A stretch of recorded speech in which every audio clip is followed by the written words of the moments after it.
첫 번째는 관찰.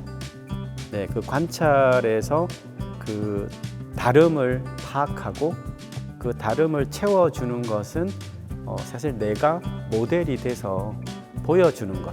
특히 이제 이 보여주는 방식은 6세 이전이에요. 네, 6세가 넘어가면 신체, 정서, 인지의 발달 체계가 1차 세팅이 되기 때문에 독립적 개체의식이 커집니다. 즉 말을 안 들어요.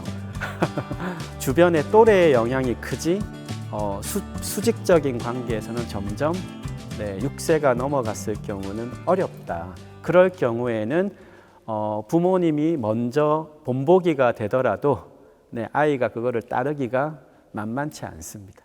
그때는 이제 다른 접근이 필요하겠죠.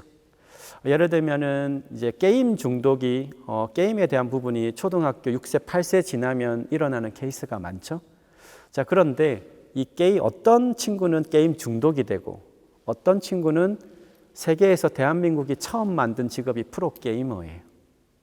그런데 자존감이 높은 아이와 그렇지 않은 아이가 프로게이머와 게임 중독하고 굉장한 연관성이 있습니다.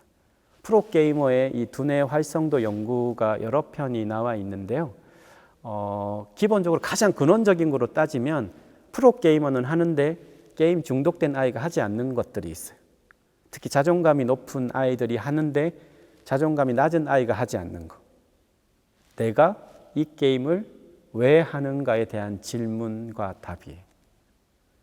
프로게이머들은 내가 이 게임을 왜 하는지 명확하게 압니다.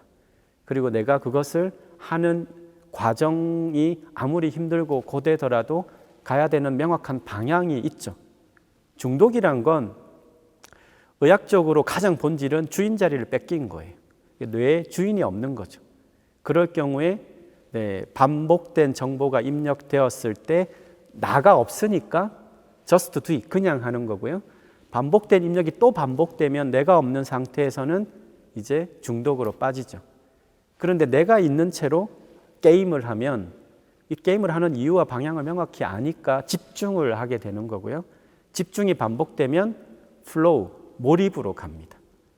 근데 이 차이가 뭐겠습니까? 시작점. 내가 하느냐? 상황이 나를 하게 하느냐의 차이예요. 실제 연구에서도 그 차이가 명확합니다.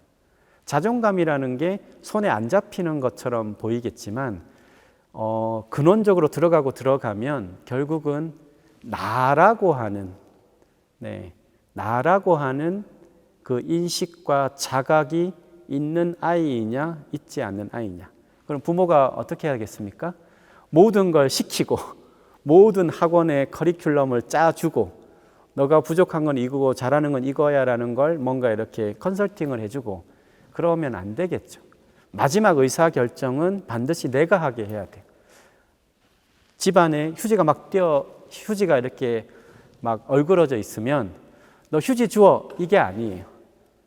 너 휴지 이렇게 줍는 게 어떻겠어? 라고 하는 질문을 던지고 마지막 선택은 아이가 하게 해야 되는 거예요. 그런 작은 대화에서부터 어떤 진로에 대한 서로의 얘기들, 그런 또 어떤 교과에 대한 학원에 대한 선택들, 그 모든 활동에서 나가 빠져 있게 만드는 말과 행동, 그것을 부모가 돌이켜 보는 것이 저는 중요하다고 생각을 합니다.